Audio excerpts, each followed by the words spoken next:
Hi, everybody. We're back again. I'm Joel Butterly. I'm the co-founder and CEO of InGenius Prep.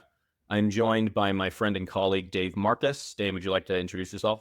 Sure, I'd be glad to, Joe. I'm Dave Marcus, and this is the only place I've ever worked where we actually talk about where we went to college. Everywhere else, you're not supposed to. But I went to Brown as an undergraduate. I was a fellow at Harvard. Some of my most significant education came actually in Bogota, Colombia, at the Universidad de los Andes, where I lived with the family and studied Spanish. I was a journalist for many years, and now I'm a graduate counselor at InGenius Prep. So I work with students on this wonderful journey. I should also mention that I'm the father of four, and my last one, my baseball player, is going through this crazy process. So I've been through it with students and with my own kids. Awesome. Thank you. So today we're talking, I think, briefly about the sort of changing landscape with early action and early decision. I wanted to start off by just defining what these are for families who aren't sure, because it's gotten unduly complicated in recent years. The three general categories that you have are REA, which is restrictive early action, EA, which is early action, and ED, which is early decision. The early actions, REA and EA, are non-binding, meaning if you get in, you don't have to attend, you are not committing to attending. The distinction between early action and restrictive early action is that with restrictive early action, you can only apply REA to one school, whereas with early action, you could apply early action to multiple schools. But again, neither are binding.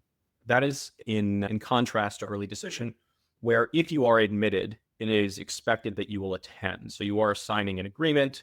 There's a lot of debate about how legally enforceable that agreement is, but it is considered particularly bad form and sometimes very detrimental to the applicant as well as to the institution to violate that agreement. So you should just assume that if you're applying ED and you get in, that's where you're going. That's the best quick description I've heard. And let's complicate it a little bit more.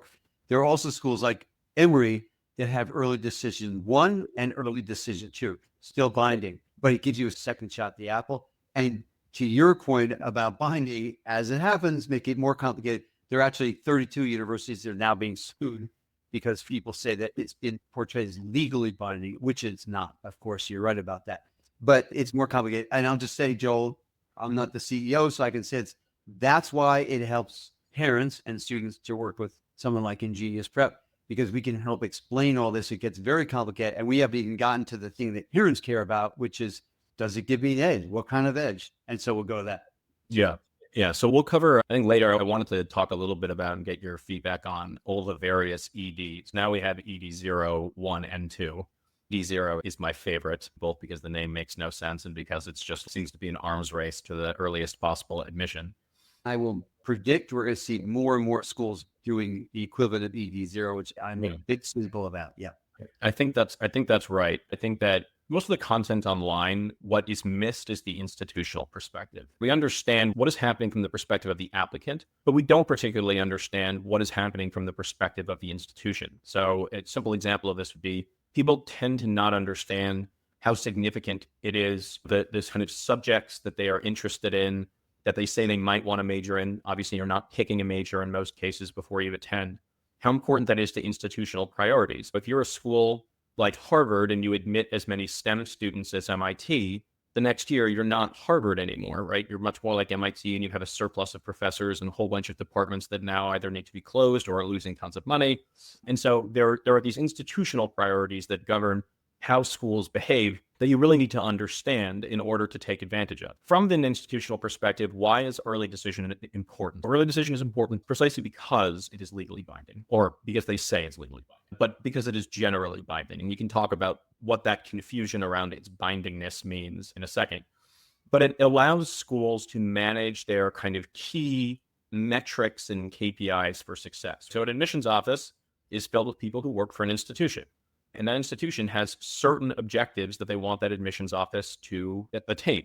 So one of those might be something called a yield rate, which is the proportion of students who you admit who then actually attend.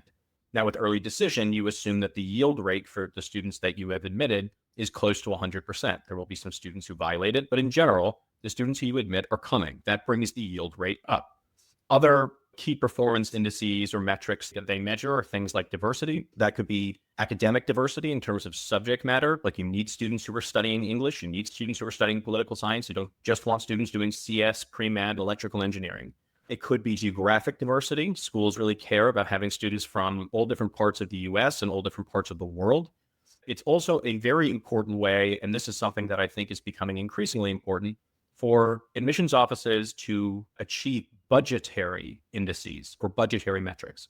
So, for example, if you're trying to get a certain proportion of the students in your freshman class to be full pay students and they pay full tuition, right? They don't need financial aid. If you are doing that, early decision is the best way of doing it. So it's the best way of locking down those students early on. And so, historically, what we've seen in the last 10 years is a pretty precipitous fall in the proportion of students paying full tuition from roughly 26% of private institutions about 10 years ago to roughly 16% now. So not quite half, but close. Similar drop at public institutions. I believe the number is 24% currently pay full tuition at public institutions. But then again, a lot of public institutions have lower tuition, particularly if you're in state. But nonetheless, that has dropped a lot. I'm interested to hear from your perspective, Dave, with sort of the Trump-driven funding budget cuts and a generalized panic in higher education around budget. How do you think that sort of affects the prevalence of ED and affects the proportion of this freshman class that is filled by students admitted in ED? Yeah, I do think that's the key, Joe. I love universities, love colleges, but they are businesses. And they have realized in the last 20 years, especially, that if you can get a student who you want and lock her in, that's a real advantage for them because their admissions deans, while we think of getting in, the admissions deans and directors are thinking of preserving their job, and they're thinking of going to the board and saying, look at our yield. Look how many people who are offered admission come and take it. So now to the new reality we live in, the Trump administration has slashed funding for social sciences, for science, for research. Universities are madly trying to make up this budget gap of millions, tens of millions of dollars. One way is to get, as you said, to get full pay students in the door and lock them in early. I'm a little cynical about this whole thing because I do think, having worked with many 17-year-olds, I think not everyone is ready at the end of October to say, here's my number one choice. Here's where I will go no matter what. Also, some families would rather wait and get financial aid offers from different places, as you said. The statistics also can be a little deceiving, but I will say for one simple stat so that our listeners know, the last cycle, Vanderbilt, wonderful school, admitted only 4% of the regular decision applicants. But if you look at the early decision ones, the ones who committed to go, they admitted almost 16% of it. That's a fourfold increase. Statistically, that means you lock in and you're ready to go. And frankly, if you did an analysis, most of those would be families who are much more willing, on average, much more willing to pay the whole freight for Vanderbilt, the whole not discounted tuition. So we're going to see that more and more. You just mentioned ED0, just to explain to students that in a serious way, that's University of Chicago. Generally, you do a program in Chicago the summer before and you get in advance, you can apply early. I am very skeptical about this kind of thing. I think it's like a marketing ploy, it's a yield ploy, but it's a wonderful university. A lot of people are going to start taking seriously about that. And then just to round it out, Joel, the public universities, which were very skeptical of early decision for years, they didn't want to lock students in. They didn't want to force them to make decisions. They're starting to change because they're worried about budgets too. So University of Michigan just started early decision, which they did not do. It is ultimately about money and about yield, about business, and it has a profound effect on families making choices. Yeah, I think that's all true. So as it relates to going back to the institutional perspective, I think that it's fair to say that as there are increasing numbers of budgetary constraints, many of which are driven by the Trump administration and its own political agenda, you'll probably see a return to a higher proportion of students at these institutions who are full pay students. And it is likely that the mechanism through which they will be admitted in significant portion are early decision. That's, I think, a kind of a fair bet as these schools try to avoid drawing down too much on their endowments. I want to turn quickly before we talk about the viability of the varying ED categories and talking about what this means for students. I just want to talk for a second about the applicant perspective, right? So I think that people are probably more familiar with this. Why apply ED or why apply REA, et cetera. In general, The format of application that has the largest benefit is ED because it is binding. That's where you'll have the biggest bump in your application chances. As Dave said, it's basically a fourfold increase in the probability of success at Vanderbilt. It's probably a bit higher because usually the way these schools report these things, they say, here's the overall acceptance rate, but the overall acceptance rate actually includes the early decision acceptance rate. So it's actually lower than that number. But generally, it's not unusual to see a 3 or 4-fold increase in the probability of success at institutions where you apply ED. REA, the restricted early action, is one step down from that.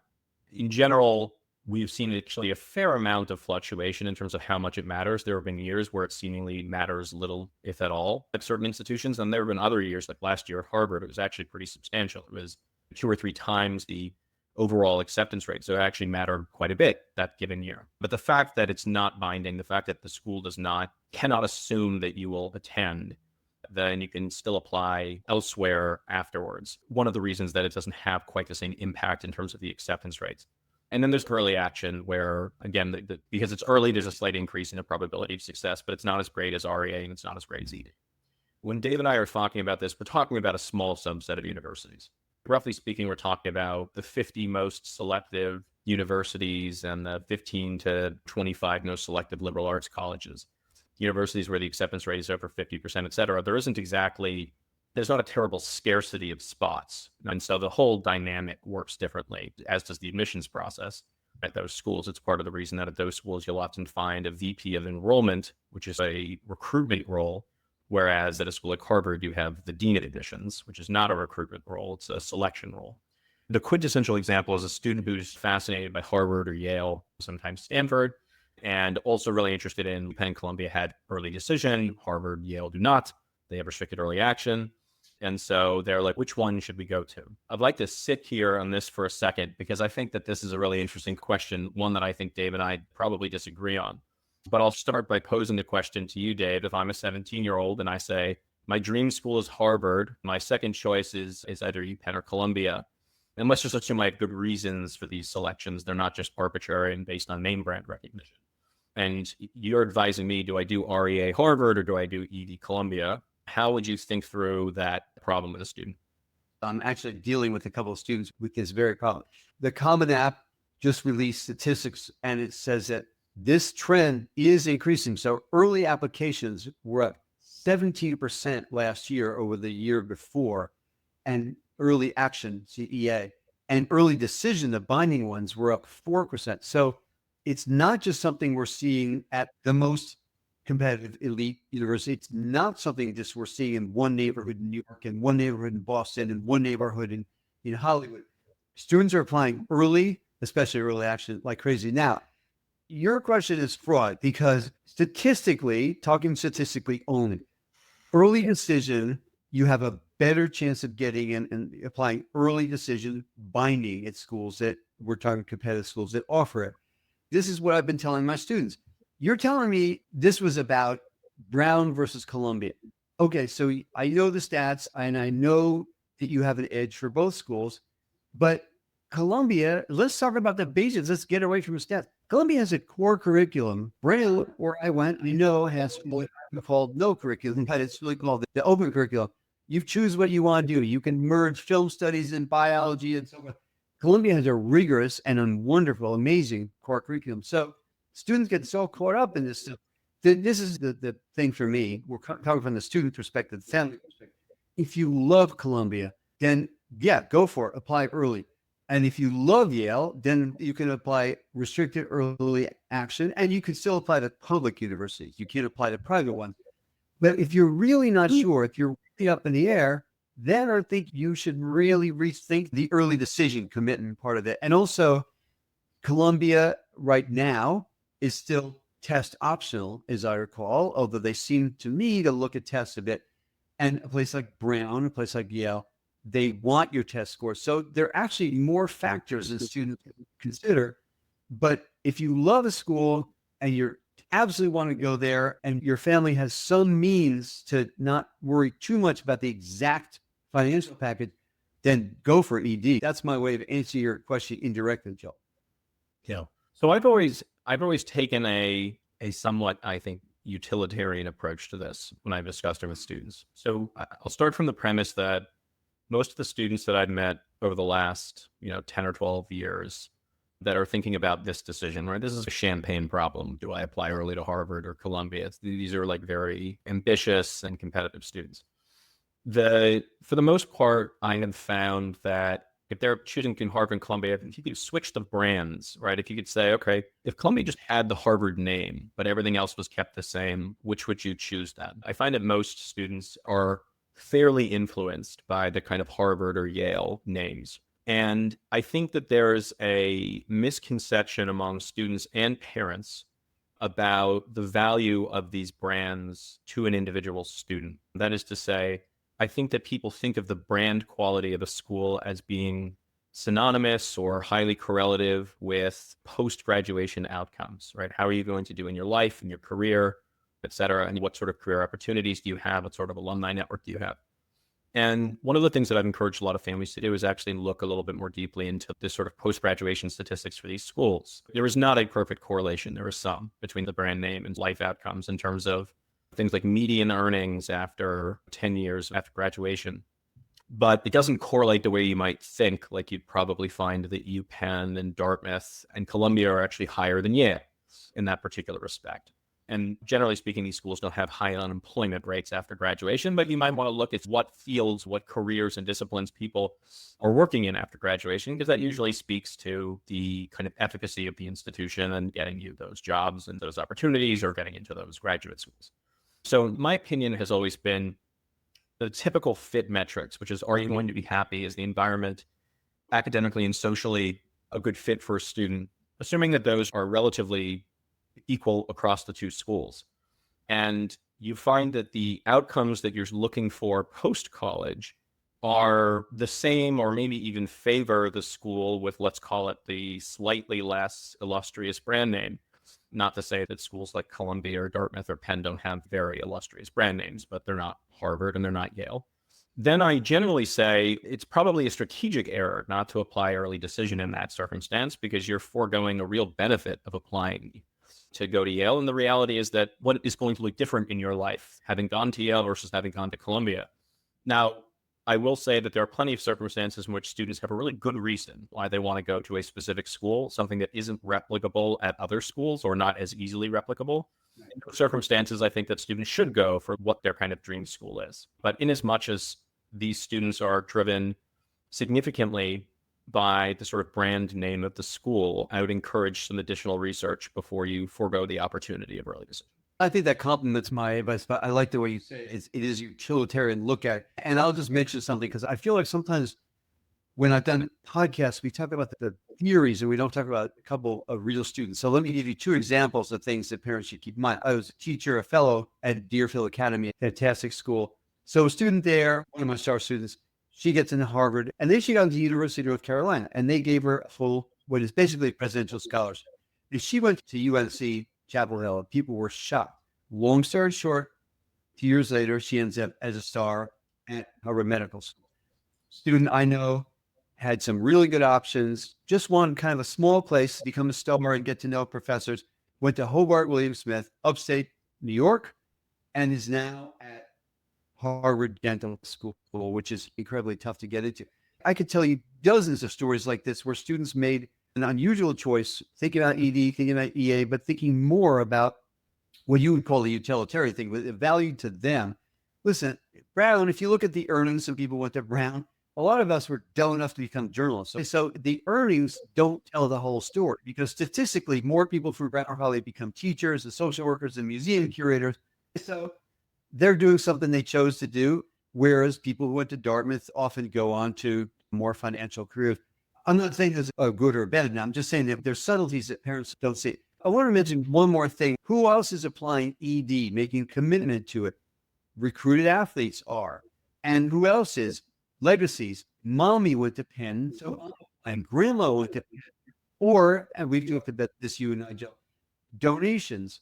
Grandma's company just gave $15 million for new washing machines at XYZ University. Guess what? You're going to probably get in ED. Penn made it very clear to people for years. If you're a legacy, if mommy went there, daddy went there, grandma went there, and you want to get in, you have to apply ED. You can't just come to us in a few months and say, oh, yeah, I'd like to get in. When you take those people out of the pool who have special circumstances, and yeah, there might be somebody they need from South Dakota too, the average grade student applying to these schools actually does not have as much of a statistical edge as they think they do. They do have it for ED, but it's not as big when you take out the recruit athletes. Look at Amherst College, great example, fantastic place. A lot of their students, from what I've heard, are recruited athletes who are applying ED. And so you look at it and the acceptance rate is huge. Amherst has, I would say, I don't know, more than half the students on the campus are athletes. So if you're not an athlete applying, the ED advantage just is not as great. That's my way of saying it, to help students and parents take a little bit of pressure off themselves to feel like they have to do ED. Yeah, I think that's a really good point. I do think that all of these statistics are terribly imperfect, and there remain a large number of stats that are still so opaque that few people, even at the institutions, know them, and generally do not know the statistics at other institutions. When there was the lawsuit against Harvard for students for fair admission that went to the Supreme Court, let's call it partially invalidated affirmative action. I don't think it went so far as to make it truly banned in the sense that it was at some California schools, for example, and that was back in the 90s. But it definitely made it much harder for institutions to consider things like race and ethnicity. When that happened, there was all this data that came out that was shocking. I remember a couple of them was 4 out of 5 applicants to Harvard are academically qualified to attend. 80% of people applying to Harvard are academically qualified. So you can really only eliminate 20% of applicants on the basis of academic qualification. That's shocking. Another was that 30% of the admitted students are legacies. That's a large number. I don't think that people necessarily were aware it was quite such a significant chunk of the freshman class. Now, there's an argument to be made that it's a correlation, not a causation argument. We don't know if those students got in because they were legacies. We just assume that like the legacy status gave them an advantage. But in theory, there's an argument that, oh no, these students were qualified regardless of legacy status. I just think that that's a little bit too cheeky an argument to be making in this particular context, because legacies are important for schools and things like donations and fundraising, et cetera. So that's why they care about legacies. Veering a little off course, I just think it would be interesting to get your perspective on this, is the question of what the trend is going forward in terms of legacy admissions versus not. So my kind of very high level view on this is that with affirmative action now deeply troubled, very difficult, not impossible, but difficult in most respects. The Supreme Court left open the opportunity for it to be a consideration in the application, but for it not to be, I guess, an independently valued variable. I'm sure we can do in a whole other podcast on what that actually means, but they left open some opportunity. With that being the case, I think that legacy admissions are going to come under increasing fire. It's indefensible to be like, we're not going to let in underrepresented minorities on the basis of their underrepresented status, but we are going to give a special boost to people whose parents had these unbelievable opportunities previously, some of the most privileged people in our society. It's reverse affirmative action in the extreme. And that's a pretty hard line to toe as an institution. My bet is that what that means is that over time, legacy admissions diminishes. And if anything replaces it, I think it would be development cases. I think it would be donations. That's how institutions would go. Do you agree with me, or do you think I'm way off? Okay, so I've been counting on legacy admissions because my kids are going to have a great advantage of getting to Universidad de los Andes in Bogota, Colombia. This is going to be fantastic for my kids who don't want to go there. No, I actually disagree with you, Charles. So this is something that I disagree with a lot of people on. Legacy admissions, I think, are going to increase. All of the universities aren't going to admit it and talk about it because the pendulum is swinging in a different direction in this country. And I'm not endorsing this, but I'm just telling you that Congress is not going to go after legacy admissions. A lot of senators, a lot of Congress people want legacy admissions at their schools. If you talk to deans and admissions people, they will tell you that they are not happy with the premium that's put on legacy admission, but they actually are idealistic. They want to open their universities to all kinds of people and all kinds of experiences. But the way the politics are going for the next year, I think legacy is going to be even more important in some of these schools, just because generally the legacy students who they're admitting are not just average. It's families with a tradition of giving. It's sometimes 3 or 4 generations of giving.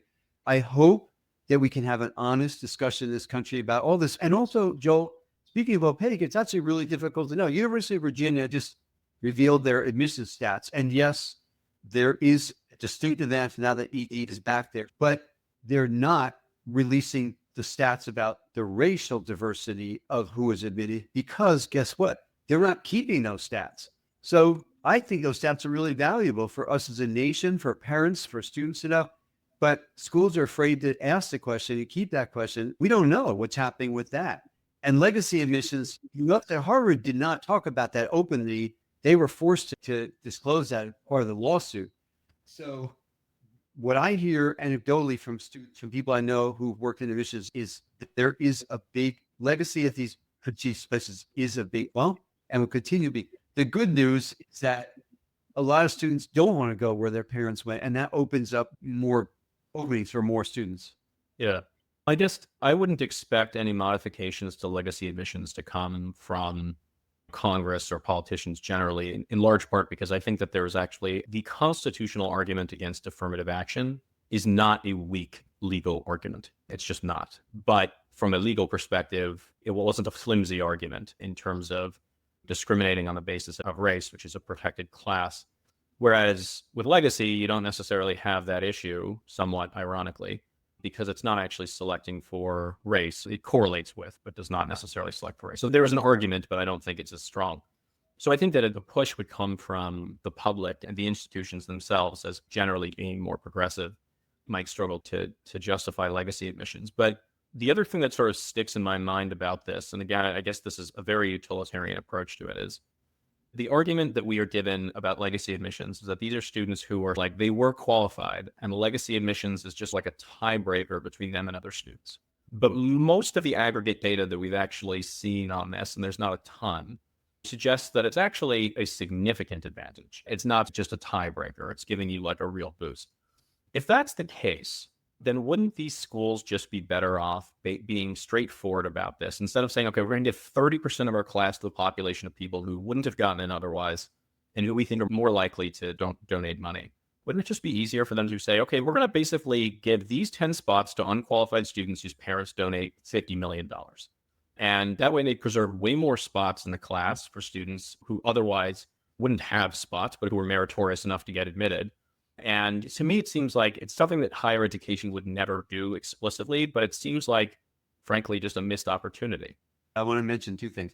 One, in general, I think legacy is affirmative action for rich white people. Just that's how it is. I'm not passing judgment on it. It's just that generally, in the most of the history of this country, the people who went to these universities were white males, and now their students, their kids are benefiting from legacy, because I do understand the university system. They need money, and full pay students actually do defray the costs and make it possible for other scholarship students to go and so forth. Full pay alumni do give money for scholarships and so forth. So it's not as simple as we think it is, but it is generally legacy is affirmative action for rich people. Now, the other thing that we never talk about is sports is affirmative action for rich white people. I'm not talking about football. I'm not talking about basketball. But listen, as a baseball dad, I can tell you, we talk every time we're on the road in tournaments and showcases and trainings about how much it costs to have your kid in a competitive sport these days. It's a fortune. And so most people who don't have big incomes cannot keep up with the craziness. And again, I'm not talking about football, I'm not talking about basketball, but I'm talking about sailing these sports like squash and volleyball and baseball of the courts and field hockey. These are just basically urban actions for rich people, or at least upper middle income people, or people like me who just going to go broke in the whole process. So if we're going to have a real discussion about this, about legacies, about donations, we should be talking about the new affirmative action, as I call it, which is actually making places available for people who have the means to get their kid who meet to school, or have means to get their kids at these sports or actual issues. I'm not passing judgment. The universities, you talk to them, they have real budget concerns, and they do want to make sure they get full pay students in to defray, to make it possible for everybody else to go in. I'm not casting aspersions on them. It's a difficult time because hundreds of billions of dollars to be cut from the federal budget in 9 months that were making research, that were making international relations programs possible. These have just been slashed. That makes future diplomat programs possible. Higher education is so important to this country. We cannot slash and burn it. Yeah, that we definitely agree on, is that the approach that has been taken is about as harmful to American society as one could conceive of. So just bringing us back to the core topics, just to summarize, your three general categories here are restricted early action, and early decision. We've talked about the distinction between those three. Institutionally, there's a move towards early decision that allows them to achieve their metrics more easily. I have heard, let's call it partially substantiated, rumors that there are institutions that are ranked in the top 30 that accepted as much as 75% of their freshman class through early decision. That's a lot. I think that trend line is likely to continue. From an applicant perspective, it can be a very useful tool, but as Dave likely points out, it can also basically bind a student into a path before they're ready to be so bound. You should take it seriously when you use it. The last thing I wanted to talk about is the proliferation of early decisions. Right now we have early decision 0 at U Chicago, which is, I think, a funny term, early decision 1, which is just what used to be called early decision, early decision 2, which basically has the same deadlines as regular decisions. The most kind of common question I hear about these things, is it advantageous to do both ED1 and ED2? Should I, as an applicant, be doing it? And obviously the answer depends partially on the applicant themselves. But Dave, what is your thought on students who stack early decisions one after the other? I do think that's a good idea. Actually, I do think that's a really valid thing to do. I've had students who they look at a place like Emory with ED2 and they think, okay, I'll try somewhere at ED1, see what happens. And then ED2, it's actually the regular deadline when you apply for it, but you're committed if you go. So you missed out on one round of early decision because you went somewhere else, you tried for somewhere else, didn't get in. I think early decision is a great thing if you know where you want to go. And if your family, as I said, if there's some kind of flexibility in what the budget's going to be. So I think strategically, Joe, great idea. Take advantage of it if you can, but you better know that you really want to go there, because if you're admitted early decision 1 or 2, whatever it is, you're going there, or ED0 for that matter. Yeah, I think that's right. And I generally agree. I think if you're going to use early decision, then it's totally fine. And probably the most strategic thing is to use each phase of early decision as freely as you want, ED1 and ED2. The ED0 world is relatively new, and there's probably not enough statistics about it yet that you can draw a major conclusion. That said, I have to say that U Chicago and its conduct over the last 10 years, I think, have really made it stand out in my mind as an institution that is really committed to the principles of higher education. So I think that it is an amazing institution, and one that I overlooked when I was applying myself, but certainly would not overlook for my children. I'll just endorse that, Joe. I think the quality of education there is amazing.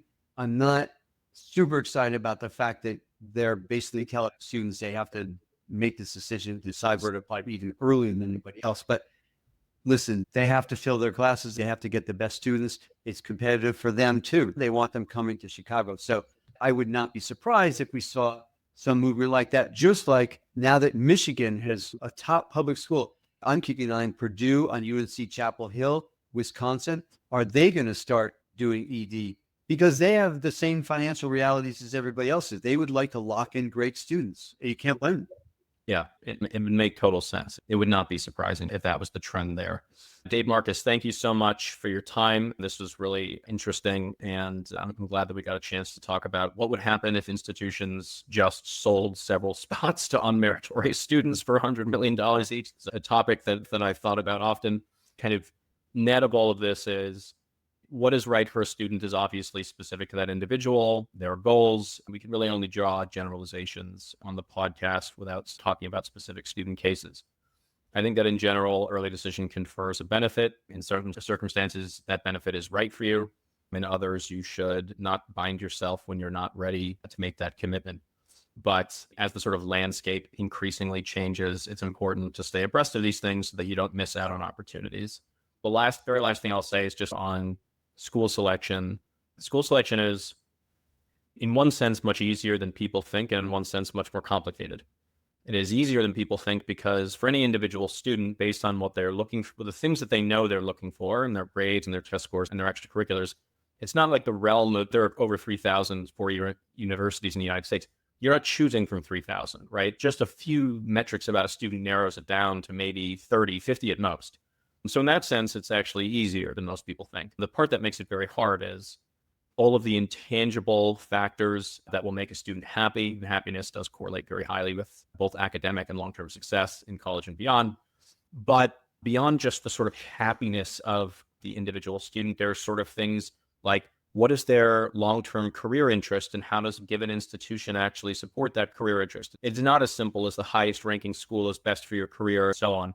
It's very much not that simple. It's worth long discussions. It's worth spending a lot of time on. In general, students tend to want to be pretty quick with their decision. They think, I know what I want and it's this school. And usually it's what they're exposed to first. Usually it's not that they've been exposed equally across the board and have made an informed and impartial decision. So anyway, I would spend time on that and I would focus on that kind of as an a priori issue before deciding if you're applying ED or EA. When I was a journalist at U.S. News and World Report, U.S. News magazine, which invented the college rankings, I went in thinking, come on, why does anybody need help with this? You read the magazines, you look at some information, and you know how to apply, where to apply. It's gotten more complicated since then, with more schools offering ED1, ED2, rolling editions. We didn't talk about that. And so I went from thinking it's do it yourself to, well, now I understand why people need InGenius Prep to help guide them through this. So it is really important that you get some guidance on it. Great. All right, Dave, thank you very much for your time, and we will talk to you all very soon.